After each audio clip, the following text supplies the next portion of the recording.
네, 반갑습니다. 웹솜에서 자바스크립트 리팩토링하기 시작하겠습니다. 먼저 제 소개 잠깐 간단히 해드리면요.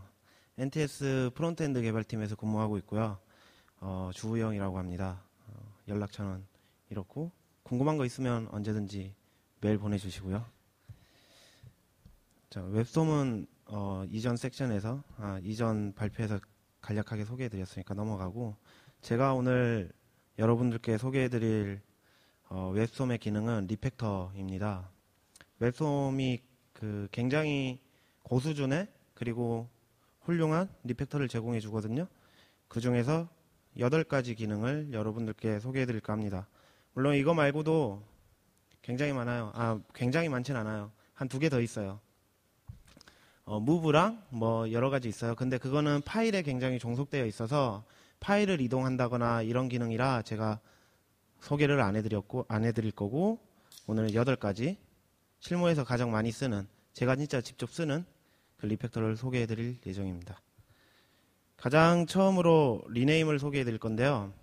마틴 파울러 아저씨가 이렇게 리네임 메서드라고 소개했는데, 사실 우리는 리네임 되게 많이 하죠. 메서드뿐만 아니고 변수명도 그렇고 파일명도 그렇고 항상 리네임을 해요. 근데 리네임을 할 때 문제가 있어요.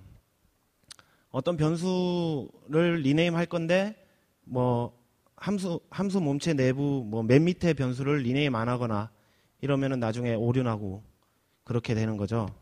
그래서 좀 어떻게 보면은 되게 조심스럽게 해야 하는 가장 간단하고 가장 많이 쓰는 리팩토링 기법임에도 불구하고 조심스럽게 해야 하는 그런 리팩터란 말이죠.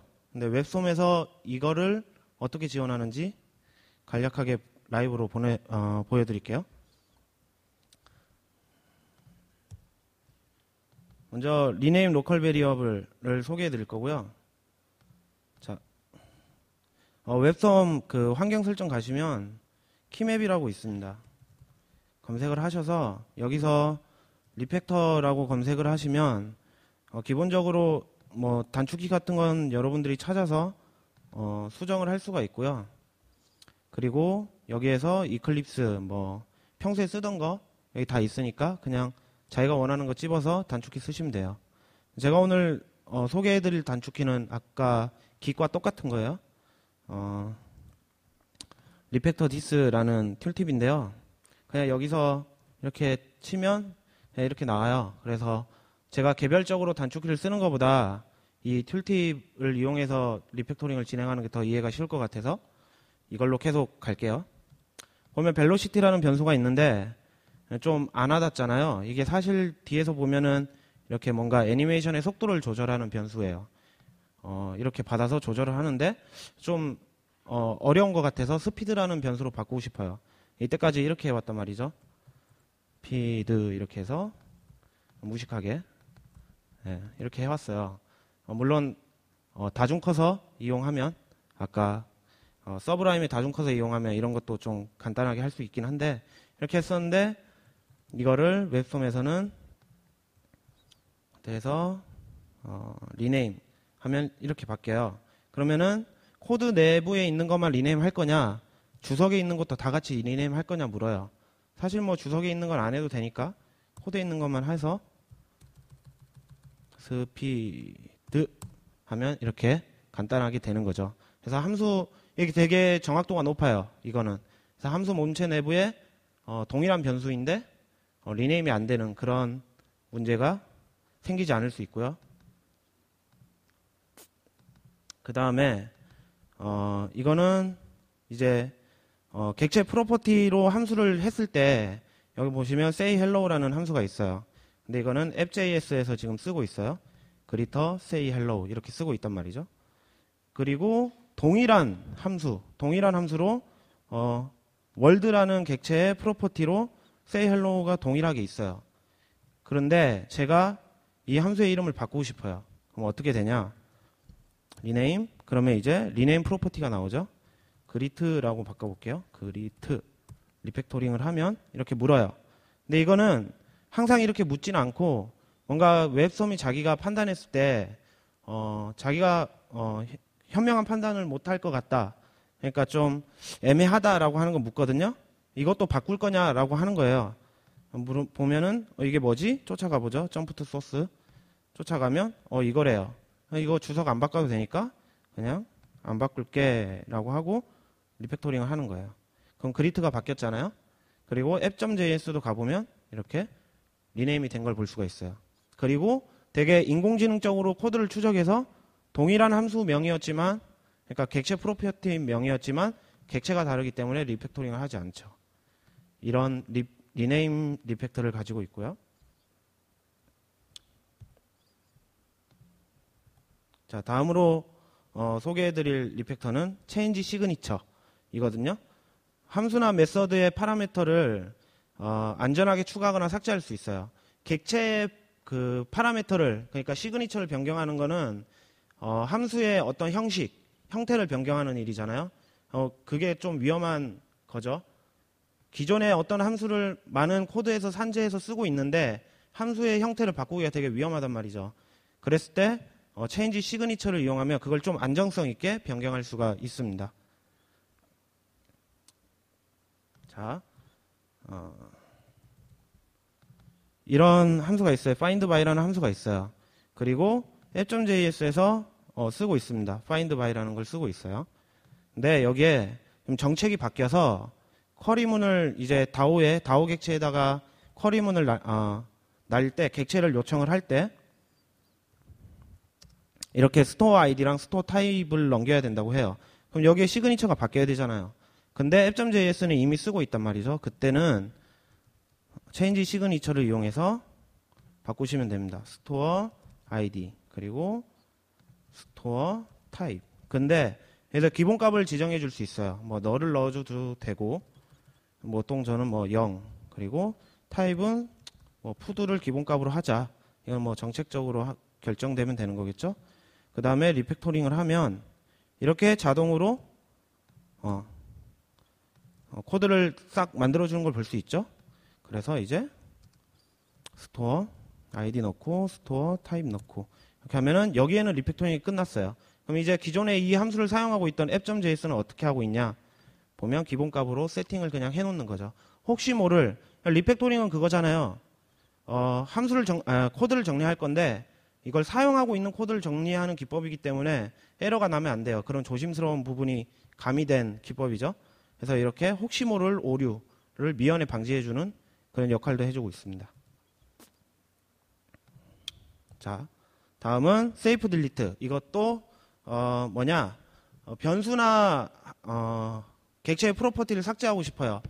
이거 안 쓰는 것 같아, 이 변수. 그리고 이 객체의 프로퍼티도 이거 안 쓰는 것 같아. 안 쓰는 거 놔둘 필요가 없으니까 삭제하고 싶은데 코드가 굉장히 많아요. 막 파일이 70개 막 이런 상태라면 그 파일을 일일이 검사해서 이거 진짜 안 쓰는 건가? 이렇게 찾을 수 없잖아요.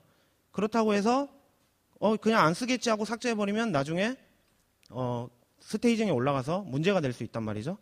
그때 이거는 이제 필히 웹서버 만약에 쓰신다면 모든 변수를 삭제할 때나 함수를 삭제할 때는 필히 세이프 딜리트로 삭제해 주시는 게 좋습니다.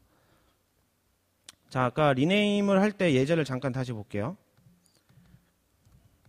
자, 그리트라는 그 객체 프로퍼티 함수가 있죠.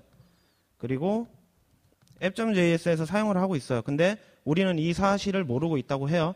그래서 내가 봤을 때 이거 안 쓰는 것 같아 라고 해서 삭제를 할 때 세이브 딜리트로 이렇게 오케이 하면 이거 위험해 라고 알려주는 거예요. 어디선가 사용하고 있어. 그래서 어디서 쓰고 있어 라고 물어보면 이렇게 알려주는 거죠. 그래서 더블 클릭을 하거나 점프 투 소스로 가면 여기서 사용하고 있기 때문에 파일을 그 코드를 삭제하는 게 안전하지 않다는 걸 알 수가 있어요. 여러분은 여기서부터 또 차근차근 삭제해 나가면 되겠죠. 필요 없는 코드라면. 네, 그 다음 인라인 로컬 베리어블을 소개해 드릴 거고요.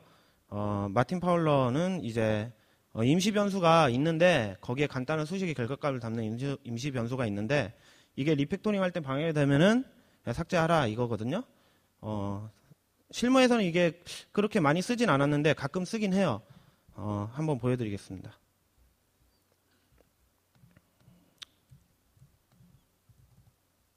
자, inline local variable이 있어요. 보시면 배열이 있죠. 그리고 이 배열을 변수에 담았어요. 그리고 이걸 순회해서 디렉토리 받아가지고 뭔가 만드는 것 같아요. 근데 사실 이 배열 코드만 딱 봐도 이거 디렉토리 목록이구나 느껴지잖아요. 안 그러면 여기에 넘어오는 변수, 그러니까 전달인자만 봐도 매개 변수 명만 봐도 이게 디렉토리구나, 디렉토리 목록이구나 알 수 있어요. 사실 이 코드 자체가 불필요할 수도 있다라고 생각을 하면, 그래서 inline OK를 하면 이렇게 자동으로 옮겨지는 거죠. 이게 되게 간단한 작업이고 그냥 마우스나 드래그해서 바꾸면 되지라고 할 수 있는데, 이런 편리한 시간, 그러니까 단축되는 시간이 1초라고 해도 계속 누적이 되면은 최종적으로는 생산성에 좀 많은 영향을 미친다라고 생각을 하고 있습니다. 자, 그 다음은 inline 펑션입니다. 메소드의 몸체가 메소드의 이름만큼이나 명확할 때는 호출하는 곳에 메소드의 몸체를 넣고 메소드를 삭제하라.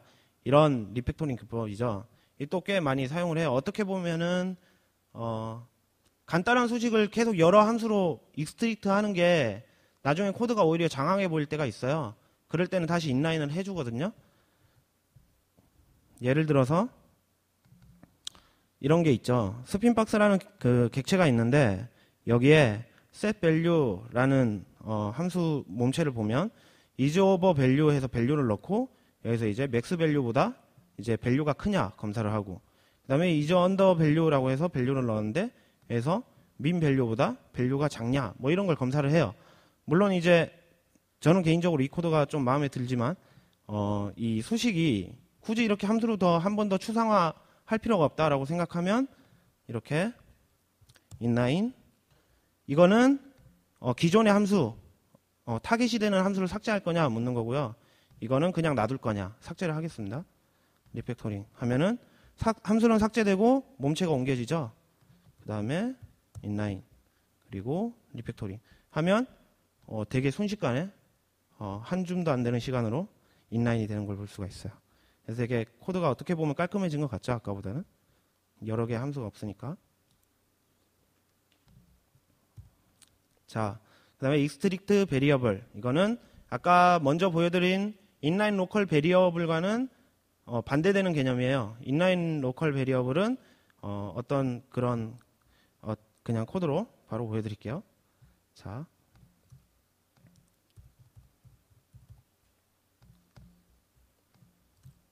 보면 이런 코드가 있을 수 있어요. 횡적으로 되게 쫙 나열되어 있죠. 딱 보면 아씨 이 코드 뭐야 할 수 있어요. 근데 상세히 읽어보면 별거 아니에요. 그냥 EJS에 뭔가 전달인자로 넘긴 템플릿 주소가 있으면 그냥 쓰고 없으면 이거 써라 이런 거죠.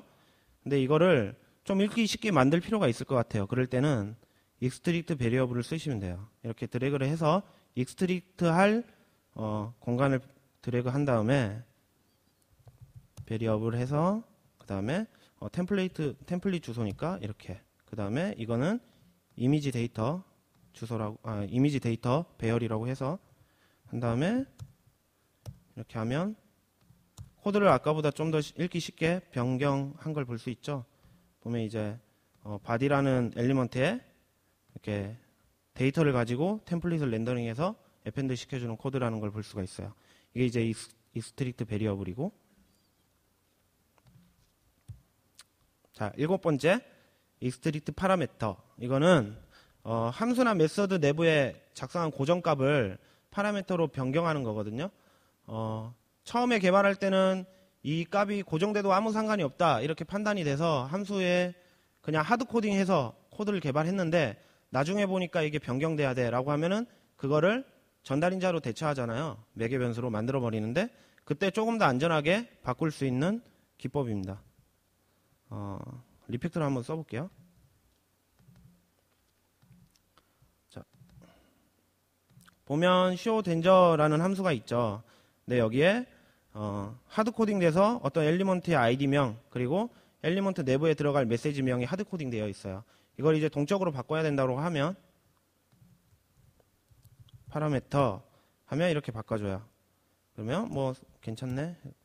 변소면 괜찮네 넘어가고, 그 다음에 파라미터 하면 이렇게 초기화되는 코드도 작성을 해주고, 이제 기존에 하드코딩 됐던 코드들은 그냥 사용되겠죠. 뭔가 에러가 발생하지 않는 거예요. 그리고 이제 매개 변수도 추가되고, 그리고 이 매개 변수의 어떤 전달인자 값을 전달하면 동적으로 바꿀 수 있는 그런 코드가 완성이 됩니다. 자, 익스트릭트 메소드 마지막 소개해 드릴 거고요. 이게 또 리네임만큼이나 자주 사용하는 두 번째 기법이죠. 장황하게 느려 쓴 어떤 함수 몸체를 조각조각 나눠내는 두 번째로 리네임만큼이나 많이 쓰는 기법인데, 이게 좀 처음에 이걸 만났을 때 제가 완전 감탄을 했었어요. 자바스크립트 친화적으로 잘 제공해 주더라고요. 자, 메소드 한번 볼게요. 실제 제가 작성했던 코드인데 되게 장황하죠. 딱 처음 보면은 이게 뭔 코드야 싶어요. 보면 읽어보면 별거 없어요. 그냥 AJAX로 어떤 데이터를 요청해서, 요청한 다음에 그 리스트 데이터를 받아서 그 리스트 데이터를 순회해서 객체, 그러니까 뭔가 조직이라는 모델 객체를 순회해서 만들고, 만들어진 걸 가지고 뭔가 컴포즈하는 그런 로직이죠. 이걸 익스트릭트 메소드 해볼게요. 맨 처음에는 리퀘스트 리스트를 먼저 해볼게요. 메소드. 그러면은 이렇게 물어요. init라는 함수 내부에다가 익스트릭트 할 거냐, 객체의 프로퍼티한테 할 거냐, 아니면 글로벌 스코프에다 할 거냐, 이런 묻거든요. 되게 친화적이죠, 자바스크립트. 뭐 객체 프로퍼티를 할 거니까 이렇게 해서 빼면 이렇게 쭉 빠지죠. 그러면 셀프는 일단 여기서는 필요 없고, 전달을 해줄 필요 없으니까 넘어가고, 그 다음에 이제 여기 몸체를 보면 메이크를 하고 컴포즈를 하니까 이것도 마찬가지로 익스트릭트 메소드 해서, 이번에는 또 익명함수 내부에다가 할 거냐, 그리고 그 위에, 아니면 그 위에 객체 프로퍼티 할게요. 메이크 이렇게 뺐고, 또 다시 이것도 한번 빼볼게요. 이것도 익스트릭트 해서 컴포즈. 자, 뺐습니다. 그러면은 쭉 빠졌죠. 그리고 이건 셀프 여기서 쓰네. 그러면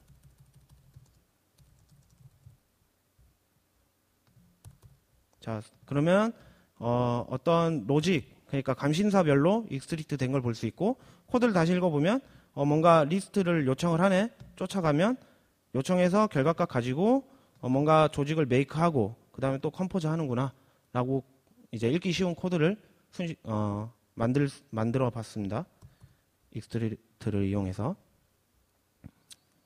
네. 자, 이제 좀 궁금할 거예요. 익스트릭트 하면 지금 이렇게 함수 요 가로 사이가 붙어 있잖아요. 근데 어떤 분들은 여길 띄우는 거 좋아하는 분들도 있고 개행하는 분들도 있어요. 근데 이거는 지금 제가 저희 팀의 코딩 컨벤션에 맞춰 가지고 조절을 해 놓은 거거든요. 이걸 어떻게 조절할 수 있냐면, 웹솜의 코드 스타일에 가면, 자바스크립트에 가면, 여기를 보면 이렇게 되게 세부적으로, 화면이 좀 작아서 잘 안 보이는데, 네, 좀 더 키워서 보여드릴게요. 이렇게 세부적으로 조절할 수가 있어요. 예를 들어 이렇게 누르면 while과 이 대괄호 사이를 띄울 거냐 체크하면 되겠죠. 띄울 거면, 빼면은 안 띄워요. 이런 거를 이제 조절을 하나 하면은 이렇게 개행할 이렇게 변수 또 사이에 공백을 넣을 거냐, 되게 옵션이 많죠. 이거를 조절하면, 리팩터를 하면은 얘가 여기에 맞춰져 있는 설정에 따라서 코드를 만들어 주는 거예요. 되게 편하게.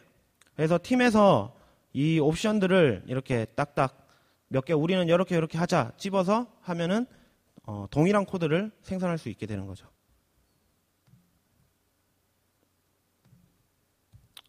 네, 제가 준비한 건 여기까지입니다. 감사합니다.